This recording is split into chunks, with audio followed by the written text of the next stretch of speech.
మేము ఇంటికి వెళ్ళేసరికి మేఘన మరియు మానస మాట్లాడుకుంటున్నారు. నేను వెళ్ళి వాళ్ళ పక్కన కూర్చున్నాను. మానస చూసేసరికి దిగివచ్చిన దేవతలా ఉంది. నన్ను చూసి సిగ్గుపడుతుంది. అది చూసి మేఘన నవ్వుతూ అడిగింది. వెళ్ళిన పని ఎలా జరిగిందబ్బా? చాలా బాగా జరిగింది. నేను నవ్వుతూ చెప్పాను. తక్షణమే మేఘన మళ్ళీ అల్లరిగా నవ్వుతూ అడిగింది. అంత ఆనందంగా ఉన్నారంటే దేవత మీకు వరం ఇచ్చింది అనుకుంటా. నేను ప్రశాంతంగా గంభీరంగా చూశాను. అవును మేఘన, దేవుడిని ప్రార్థించాను. మంచి మనసున్న, మంచితనంతో నిండి ఉన్న అమ్మాయి మీలాంటి అందం, మానస లాంటి మనసు భార్యగా రావాలని కోరుకున్నాను. మేఘన చిన్నగా నవ్వింది. మానస మరి నేను అందంగా ఉండనా? ఆమె వైపు నెమ్మదిగా చూస్తూ తల ఊపాను. అందం అంటే శరీరం కాదు మానస. నీ కళ్ళల్లో ఉన్న నిగ్రహత, నీ చిరునవ్వులోని ఆత్మీయత, నీ మనసులోని మాధుర్యం, ఇవే నిన్ను నిజంగా అందంగా మారుస్తున్నాయి. ఆమె కళ్ళల్లో ఓ మెరుపు, మురిపం కలిగిన అభిప్రాయం కనిపించింది. మేఘన, ఇలాంటి వాళ్లకు దేవుడు ఎప్పుడూ వరాలిస్తాడని నమ్మకంగా. ఇంతలో సింధు వచ్చి పక్కన కూర్చుంది. ఏమిటి ముగ్గురు కలిసి ముచ్చట్లు పెడుతున్నట్లు ఉన్నారు? మేఘన, బాబుగారు అమ్మతో కలిసి కోవెలకి వెళ్లారు. అక్కడ దేవత వారం ఇచ్చినట్లు ఉంది. సుమంత్ చాలా సంతోషంగా ఉన్నారు. సింధు నా వైపు చూసి చిరునవ్వుతో స్మైల్ ఇచ్చింది. గురువుగారికి తెల్లవారే ఒక వరం అందినట్లు ఉంది. మేఘన, సింధుతో ఏంటే కళ్ళు ఎర్రగా ఉన్నాయి, రాత్రి నిద్రపోలేదా? మానస నవ్వుతూ అయ్యో, అయినా అన్నయ్యగారు ఇక్కడే ఉన్నారు కదా, నిద్రే ఎందుకు పట్టుతుందిలే. సింధు నవ్వుతూ రాత్రి మీ అన్నయ్య గారు ఇక్కడ ఉన్నారు కదా, ఏమి చేశారు గుర్తులేదా? మానస సిగ్గుతో తల వంచుకుంది. ఇంతలో సంగీత నడుచుకుంటూ వస్తుంది. ఆమె నడక నెమ్మదిగా, అందంగా, చీర చివర చేతిలో పట్టుకుని రెండో చేతిలో చీపురుతో చక్కగా గదిలోకి వచ్చింది. ఆమె నడుము చుట్టూ తలతలలాడుతున్నట్లు ప్రతి అడుగులో ఆమె సౌందర్యం రెక్కల్ని గిచ్చేసింది. సింధు నన్ను అబ్జర్వ్ చేస్తుంది. నేను సింధు వైపు చూసి తల దించుకున్నాను. సింధు, ఇంత పెద్ద ఇల్లులో పని అమ్మాయిని మిస్ అవ్వకుండా గమనిస్తున్నారంటే మిగతా వాళ్ళనేం చూస్తారో? సింధుకు రజిత నుండి ఫోన్ వచ్చింది. హాయ్ రజిత. రజిత, సుమంత్ అక్కడ ఉన్నాడా? ఉంటే ఫోన్ ఇవ్వు, నేను మాట్లాడతా. హా ఉన్నాడు. ఎందుకు? రజిత, సాయంత్రం ఇంటికి రమ్మని చెప్పు, మా ఇల్లు మొత్తం ఇప్పి చూపిస్తాను. సింధు, అలాగే చెపుతాను అని ఫోన్ పెట్టేసింది. సుమంత్, ఎవరు ఫోన్ చేశారు? సింధు రజిత చేసింది. నిన్ను ఇంటికి రమ్మంటుంది. ఏమైనా స్పెషల్ ఉందా? సింధు నువ్వు వెళితే తన ఇల్లు మొత్తం ఇప్పి చూపిస్తాది అంట. మానస, అందరూ ఇల్లులాగే తన ఇల్లు ఉంటది కదా. సింధు, తనకి ఏదో స్పెషల్గా గది ఉంది అంట. ఆ గది సుమంత్ మాత్రమే చూపిస్తుంది అంట, అందుతుంది రమ్మంటుంది. మానస, సుమంత్ మీరు రజిత ఇంటికి వెళ్ళండి, ఆ గది ఏదో కొద్దిగా ఓపెన్ చేసి రండి. మేఘన, సమంత ఒక్కొక్కటిగా గదులు ఓపెన్ చేస్తున్నాడు. సుమంత్, నా ఇల్లు ఓపెనింగ్ నువ్వు రావాలి, నీకు ఒక గది స్పెషల్గా ఉంచుతాను. నేను అందరి ఇంట్లో ఉన్న గదులు ఓపెన్ చేసి చూస్తాను. ఇంతలో శివ, వంశీ వచ్చారు. వంశీ, హే సుమంత్, ఏంటి గదులు ఓపెన్ చేసి చూస్తాను అంటున్నావు? సుమంత్, ఏమీ లేదురా, రజిత ఇంటికి రమ్మంది, దాని గురించి మాట్లాడుకుంటున్నాం. వంశీ, హో, రజిత ఇంటి వరకు వెళ్ళావా? అయితే నువ్వు చాలా స్పీడ్గా ఉన్నావు. సింధు, సుమంత్ చాలా స్పీడ్. సుమంత్ ఏకంగా రాత్రే వచ్చి నా ఇల్లు మొత్తం సర్వే చేసేశాడు. ఎక్కడ ఏ వస్తువుల్లో ఉందో ఎప్పుడు అడిగినా చెప్తారు. వంశీ, అవునా? అయితే సింధు ఇంటికి వెళ్ళినప్పుడు నీకు టెస్ట్ పెడతాను. మేఘన, అతను అన్ని గదులు ఓపెన్ చేశారంటే నేను నమ్మను. సింధు, అయితే ఈ రోజు రాత్రికి నేను మా ఇంటికి వెళ్ళను.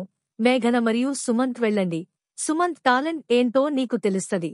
మేఘన, వెళ్తాను. వంశీ, వదిన, నీకు సుమంత్ టాలెంట్ తెలియదు, నువ్వు చాలా ఇబ్బంది పడతావు, చూసుకో మరి. మేఘన, మన ఇంట్లో ఉన్న అందరి టాలెంట్ కన్నా నేనే గ్రేట్, అది కూడా మీ అందరికీ తెలుసు. సింధు, నేను అలాగే అనుకున్నాను, కానీ సుమంత్ టాలెంట్ చూశాక ఇప్పటికీ మర్చిపోలేకపోతున్నాను. వంశీ, అమ్మాయి ఎక్కడికి వెళ్ళింది? మేఘన, అత్తమ్మగారు మరియు సుమంత్ ఇద్దరు కలిసి టెంపుల్కి వెళ్లారు. ఇంటికి వచ్చిన తర్వాత అత్తమ్మగారు బాగా అలసిపోయినట్లు ఉన్నారు, మేడ మీద రెస్ట్ తీసుకుంటున్నారు. ఇంతలో వసంత వచ్చింది. వసంత, భోజనాలు రెడీ అయ్యాయి, తినడానికి అందరూ రండి. అందరూ నవ్వుకుంటూ డైనింగ్ టేబుల్ వైపు నడుస్తున్నారు. భోజనం చేసిన తర్వాత కొంతమంది రెస్ట్ తీసుకుంటున్నారు, కొంతమంది కూర్చుని మాట్లాడుకుంటున్నారు. నాకు ఫోన్ వస్తే నేను మేడ మీదకి వెళ్ళాను. అక్కడ సింధు ఉంది. నన్ను చూసి నా దగ్గరికి వస్తుంది. సింధు, రజిత ఇంటికి రమ్మంది కదా, వెళ్ళు ఒక్కసారి దాని ఇల్లు చూసుకుని రా. నేను ఇప్పుడే వెళ్తాను. సింధు తిన్నది అరుగుతది, వెళ్ళు వెళ్ళు, రజిత గది చూపిస్తానంటుంది. జాగ్రత్త. రజిత ఇంటికి బయలుదేరాను. ఒక 10 నిమిషాల తర్వాత రజిత ఇల్లు వచ్చింది. రజిత నన్ను చూసి సంతోషించింది. నేను రజిత ఇంట్లోకి వెళ్ళాను. ఇల్లు చాలా బాగుంది. మీ ఆయన లేరా? రజిత ఆయన పని బయటికి వెళ్లారు. నేను అలాగా. రజిత, పదండి లోపలికి. నేను పద. సోఫాలో కూర్చో. తను కిచెన్లోకి వెళ్ళి జ్యూస్ తీసుకుని వచ్చింది. సుమంత్, ఇదిగో జ్యూస్ అని జ్యూస్ ఇచ్చింది. నేను థ్యాంక్స్ రజిత. సుమంత్, మా బెడ్రూంలో కూర్చోవడానికి రా, అక్కడ ఏసీ ఉంది. నేను పర్లేదు రజిత. రజిత, మోహమటం వద్దు, సుమంత్రా లోపలికి అని చెయ్యి పట్టుకుని తీసుకుని వెళ్ళింది. నేను థ్యాంక్స్ రజిత. రజిత, ఫ్రెండ్స్ మధ్యలో థాంక్స్లు ఉండవు.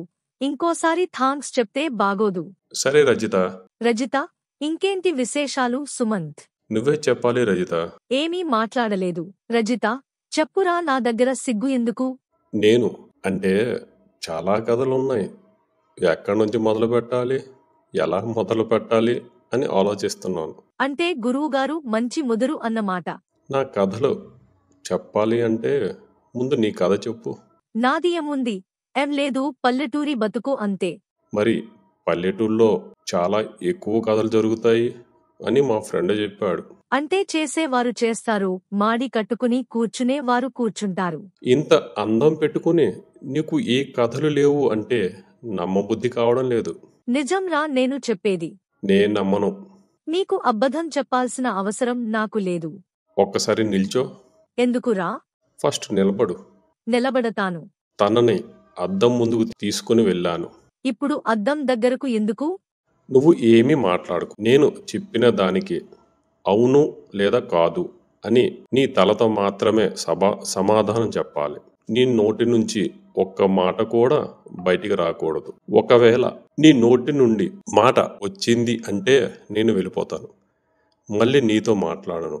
రజిత సరే అంది. ఒక్కసారి అద్దంలోకి చూడు. ఇంత అందంగా ఎవరైనా ఈ ఊరిలో ఉన్నారా? రజిత లేరు అని తన తలతో చెప్పింది. ఇంత అందమైన కళ్ళు, గులాబీ రెక్కలు ఉన్న పెదాలు ఎవరికైనా ఉన్నాయా? లేరు అని తలతో చెప్పింది. నీలాంటి ఆకృతి, నీలాంటి అందం ఈ ఊరిలో మరి ఎవరికి ఉంది అంటే నేను నమ్మను. తను ఆ ప్రశ్నకు ఆశ్చర్యపోయి మాట్లాడబోయి మళ్ళీ ఆపుకొని సిగ్గుతో లేరు అని నిశ్చయించుకుని తల ఊపింది. ఇంత అందాన్ని అడవి కాచిన వెన్నెల వృధా చేసుకుంటావా? జీవితంలో ఏదైనా మన దగ్గర ఉన్నప్పుడే ఆస్వాదించాలి. అది డబ్బు అయినా, వయసు అయినా, యవ్వనమైనా. ఒక్కసారి అవి పోయాక ఏం చేద్దాం అన్నా చేయలేవు. అవును అని అడిగాను. రజిత అవును అన్నట్లు తల ఊపింది. నేను రజిత నా హృదయంలో చోటు దక్కించుకుంటుంది. నా వేళ్ళు తన భుజం మీద రాస్తూ, చెప్పు రజిత, ఇంత అందాన్ని, నీ జీవితాన్ని వృధా చేసుకుని అందరిలాగా పల్లెటూరు బతుకుతావా అంటూ తను నా వేళ్ళు నెమ్మదిగా ఆమె భుజం తాకుతూ. ఆ క్షణంలో తను మౌనం అర్థమవుతుంది. తను ముఖంలో మార్పు చూడసాగాను. కానీ తను నా చెయ్యిని తీయమనడం లేదు. నాకు కొంచెం ధైర్యం వచ్చింది. తను తల ఊపి లేదు అన్నట్లు చెప్పింది. అయితే ఈ జీవితం సుఖంగా గడపాలని ఉందా అంటూ నేను కొంచెం ధైర్యం చేసి నా చెయ్యి తన నడుం మీద వేశాను. ఆమె ఒక్కసారిగా నా చెయ్యి వైపు చూసింది. ఆశ్చర్యంగా కాదు, ఆసక్తిగా కాదు, ఒక శాంతివంతమైన ఒప్పుకోలు వంటి చూపుతూ. రజిత చిన్న నవ్వుతో ఒక అంగీకారం. అంబియన్స్ మధ్య నేను తను మెల్లగా దగ్గరయ్యాము. ఒక 2 గంటల తర్వాత భార్గవి ఇంటికి బయలుదేరాం. అలా వెళ్ళి సోఫాలో కూర్చున్నాను. వసంత, ఏమిటి రజిత పిలిస్తే ఇంటికి వెళ్తావా? నేను ఇప్పుడే వెళ్ళాను. వసంత, ఏం అప్పుడే మా ఇల్లు? మేము బోర్ కొట్టేసిందా? అలా అని ఏమీ లేదే. ఏదో తను రమ్మందని వెళ్ళాను. వసంత, ఒక్కరోజు పరిచయానికి పిలిస్తే వెళ్తావు, మా మరిది పెళ్లికి పిలిస్తే మాత్రం రారు. నేను మరి అది వసంత, చెప్పు గుటుకలు ఎందుకు మింగుతున్నావ్? నేను మరి అమ్మాయి పిలిస్తే వెళ్ళరా అని నోరు జారాను. వసంత తను ఒక్కసారిగా కోపంగా చూసింది. నేను తన చూపును బట్టి నేను ఏమి నోరు జారానో నాకు అర్థమయ్యింది. వసంత తన కళ్లలో కోపం పోయి నవ్వు కనిపించింది. ఏమో అనుకున్నా, బాగా గడుసు పిలాడివి నువ్వు. మరి అంతగా పిలిచి ఏం పెట్టింది ఆ రజిత? నేను ఏదో పెట్టిందిలేండి. వసంత, పెట్టిందా లేక పెట్టించుకుందా? నేను ఏమిటండి ఏం మాట్లాడుతున్నారు మీరు? వసంత, అదే ఏమైనా తినడికి పెట్టిందా లేక నీతో ఖర్చు పెట్టించిందా అంది. నేను ఓహో అలా అన్నారా మీరు? వసంత, మరి నువ్వు ఏమనుకున్నావ్? నేను ఏమీ లేదు అని తల కిందకి దించసాగాను. వసంత ఇంతకు ఏం పెట్టిందో చెప్పలేదు. ఏదో జ్యూస్ ఇచ్చిందండి. వసంత, ఏంటి? నేను అదే వాళ్ళ ఇంట్లో ఉన్న బత్తాయి జ్యూస్ ఇచ్చింది. వసంత, ఇంకేమిచ్చింది చెప్పు. ఆమె ఏమిచ్చిందో ఇన్నిసార్లు అడుగుతున్నారు, మీరు ఏమి ఇవ్వరా? ఆమె ఒక్కరోజు పరిచయానికి ఇంటికి పిలిచి బత్తాయి జ్యూస్ ఇచ్చింది. మీరు మా ఫ్రెండ్ వదినే కదా. వసంత, అయినా ఒకరి జ్యూస్ అలవాటు పడ్డాక ఇంకొకరి జ్యూస్ అంతగా రుచి ఉండవు. ఒక్కసారి రుచి చూస్తేనే తెలుస్తుంది కదా ఏ జ్యూస్ ఎంత బాగుందో తెలిసేది. వసంత, అయినా నా జ్యూస్ ఏం తాగుతావు నువ్వు? నేను ఒక్కసారి అవకాశం ఇవ్వాలి గానీ జ్యూస్ పిండేస్తాను. ఉన్న జ్యూస్ అన్నీ రుచి చూస్తా. నీ ప్రేమలోని తీపి తాగితే చాలు మనసంతా తేలిపోతుంది అని తన కళ్ళల్లోకి చూసి అన్నాను. వసంత, నా జ్యూస్ తాగాలి అని ఉంటే నన్ను అడగాలి, కానీ వల్ల ఇంటికి ఎందుకు వెళ్ళాలి? మీరు జ్యూస్ ఇస్తారో ఎవరో అని అలా వెళ్ళాను. అలా ఇక్కడ ఎవరి దగ్గరైనా జ్యూస్ తాగితే లేనిపోని రోగాలు వస్తాయి. ఇంతలో చాయ్ తీసుకుని భార్గవి వచ్చింది. నాకు చాయ్ ఇచ్చి, ఏంటి వసంత, ఏమో జ్యూస్ అంటున్నావు? వసంత, అది ఏమీ లేదు అత్తయ్య, సుమంత్ రజిత ఇంటికి వెళ్లి బత్తాయి జ్యూస్ తాగి వచ్చాడు అంటా. అలా ఇక్కడ ఎవరి దగ్గరైనా జ్యూస్ తాగకూడదు అని చెప్తున్నాను. భార్గవి, అవును బాబు, అలా తాగకూడదు. నీకు జ్యూస్ కావాలి అంటే ఇంట్లో ఉన్న ఆడవాళ్లు అడుగు, ఇస్తారు బాబు, మేము ఇస్తాము. మీరు ఇస్తారో లేదో అనిపించి అలా బయట వాళ్ళ దగ్గర తాగేశాను. భార్గవి, మరి అంత మొహమాటం అయితే ఎలా బాబు? ఇక నుంచి నీకు ఏ జ్యూస్ కావాలి అన్నా వసంత నీ లేదా నన్ను అడుగు అంది. నేను మీరు ఇస్తారా అని వసంతను చూస్తూ అడిగాను. వసంత, మా అత్త చెబుతుంటే నేనేమి ఇవ్వకుండా ఉంటానా అని సిగ్గుతో అంది. దీనిలో సిగ్గుపడటానికి ఏముంది వసంత? అర్థం కాలేదా? భార్గవి, అయినా తనని వసంత అంటున్నావ్ ఏంటి బాబు? నేను అంటే ఎలా పిలవాలో అర్థం కాక అలా పిలుస్తున్నాను. భార్గవి, నన్ను ఆంటీ అంటున్నావు కదా, తను నీకు అక్క అవుతుంది. అయిన పేరు పెట్టి పిలిస్తే ఏముంటుంది బాబు, బంధలతో పిలిస్తే ఇంకా దగ్గరవుతారు. నేను అలాగేనండి. వసంత, ఇంకేంటి సుమంత్, ఇది నీ అత్తారిల్లు అనుకో, ఏం కావాలి అన్నా అడుగు అంది. నేను సరే అక్క. భార్గవి, నాకు పని ఉంది, నేను బయటకు వెళ్తాను. వసంత, ఏంటి మా అత్తయ్య ముందు అలా మాట్లాడవు? ఏం మాట్లాడాను అక్క? వసంత, అబ్బో అనాల్సింది అంతా అని ఎప్పుడు నేను ఏమి అన్నానో అంటున్నాడు. సరే అక్క, ఇంతలో నీ జ్యూస్ ఎప్పుడు దొరుకుతుంది? వసంత, ఇవ్వాలని ఉంది, కాని ఇప్పుడు ఇంట్లో బత్తాయిలు లేవు. నాకు ఆ బత్తాయి రసం కావాలి. అంటే ఎక్కడైనా దొరుకుతుంది, కానీ నాకు నచ్చింది నీ ప్రేమలోని తీపి, నీ హృదయంలోనే ఆప్యాయత. వసంత, నా మాటలు చూపులు తనకు అర్థమయ్యి అంతా దాహంగా ఉందా అంది. నేను చాలా దాహంగా ఉంది, అవి నా చేతికి రావాలనే కానీ అని ఆగాను.